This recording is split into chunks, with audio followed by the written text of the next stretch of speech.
नमस्कार साथियों, सत श्री अकाल, आदाब साथियों। मित्रों, यह सच्ची घटना है चेन्नई की। यहाँ समुद्र के किनारे एक गांव होता है।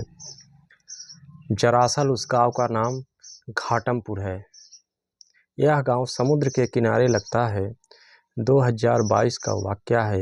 एक मछुआरा मछली मार रहा था, लेकिन इसी समय उसे एक चमकती हुई चीज़ दिखाई देती है। पहले तो वह इग्नोर करता है, लेकिन उसकी नज़र बार बार उसी वस्तु पे जा रही होती है, चमचमाती हुई वस्तु पर। पास में जाकर देखता है तो वहाँ उस वस्तु हाथ में पहनी हुई अंगूठी होती है। वह साथियों, उस अंगूठी को जब वह पकड़ता है तो उसकी चीखें निकल जाती है, क्योंकि वह लाश के हाथ में पहनी हुई होती है। वह तेज तेज से आवाज़ें लगाता है, वहाँ लोगों को बुलाता है, लेकिन उसकी आवाज़ को वहाँ कौन सुनने वाला होता है। वहाँ तो सिर्फ मछुआरे ही होते हैं। मछुआरे आते हैं, इसकी सूचना पुलिस को दी जाती है। पुलिस आती है। महिला की उम्र लगभग 36 वर्ष के आसपास समझ में आती है। पुलिस आने के बाद लोगों को भी सूचित किया जाता है। गांव के प्रधान को भी बुलाया जाता है। पहचान के लिए महिला की पुलिस अपने तरीके से तमाम पता लगाने की कोशिश करती है कि महिला की मृत्यु कैसे और किसने की है, यह महिला कहाँ से आई है। लेकिन धीरे धीरे समय बीतता है, महिला के बारे में कोई जानकारी नहीं मिलती है। जब कोई जानकारी नहीं मिलती साथियों, तो पुलिस पर्चे भी छपवा कर जगह जगह पर पर्चे लगवाती है, ताकि कुछ महिला के बारे में जानकारी मिल सके। पुलिस अपने मुखबिरों के माध्यम से भी जानकारी इकट्ठा करने की कोशिश करती है, अपने मुखबिरों को भी लगाती है, महिला के बारे में कुछ जानकारी क्लू मिले। महिला का पर्चा वाहन, घरों, रेलवे स्टेशन, बस स्टैंड पर लगाया जाता है। तभी सूचना मिलती है मुखबिरों के माध्यम से। पुलिस को सूचना दी जाती है कि घाटमपुर गांव में 11 तारीख को एक समारोह था, तो इस समारोह में इस महिला को वहां पर देखा गया था, ऐसा पुलिस को सूचना मिलती है। इतनी जानकारी पुलिस को मिलती है।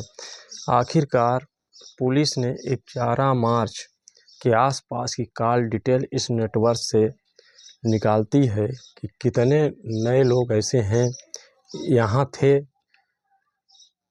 तो एक व्यक्ति का, जिसका नाम अभी है, उसका और उसके एक साथी का कॉल डिटेल मिलता है। पहले अभी कुछ नहीं बताता, लेकिन पुलिस जब सख्ती से पूछताछ करती है, तब कहता है कि मैं इस महिला को जानता हूँ, इसका नाम ज्योति है।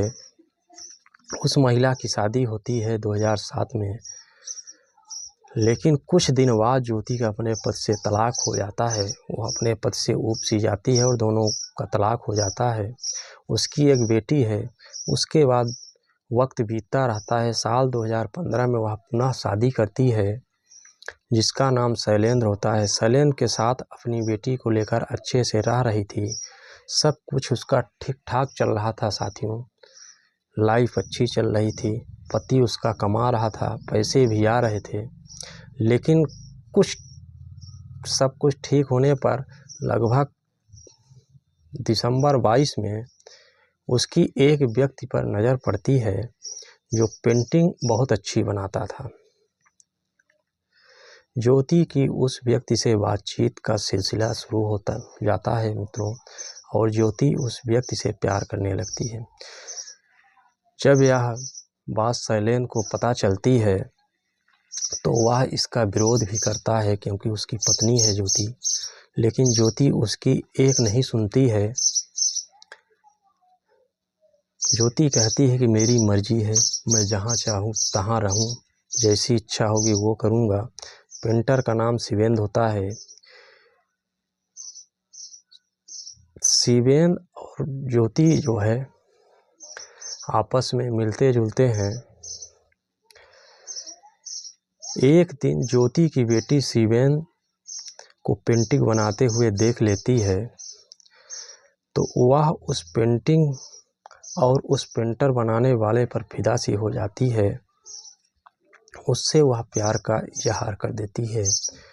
जिसकी उम्र महज 16 साल है, ज्योति की बेटी की।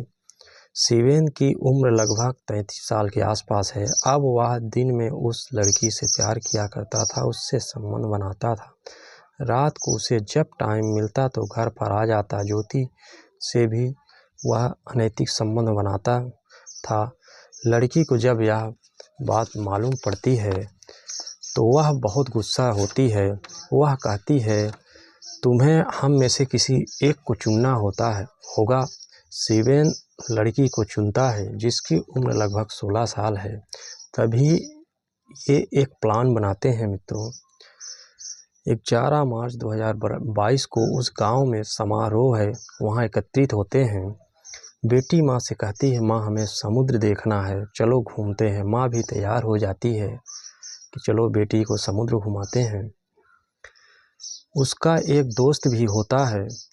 अब सभी वहीं टहल रहे थे, तभी किसी भारी चीज से ज्योति के सिर में वार किया जाता है। वह वहीं गिर जाती है और दम तोड़ देती है। साथियों, वहीं समुद्र के किनारे ये लोग गड्ढा खोदते हैं और उसकी लाश को वहीं दबा देते हैं। दबाने के लगभग 1 माह बाद पुलिस को इस घटना का खुलासा करती है तो पता चलता है कि बेटी और माँ के एक ही व्यक्ति से अवैध संबंध में बेटी ने ऐसा करवाया है। प्रेमी से मिलकर यह प्लान बनाया था। कातिल सलाखों के पीछे है मित्रों। कातिल कितना भी क्राइम कर ले लेकिन पुलिस से वह नहीं बच सकता। साथियों, सावधान रहें, सुरक्षित रहें मित्रों।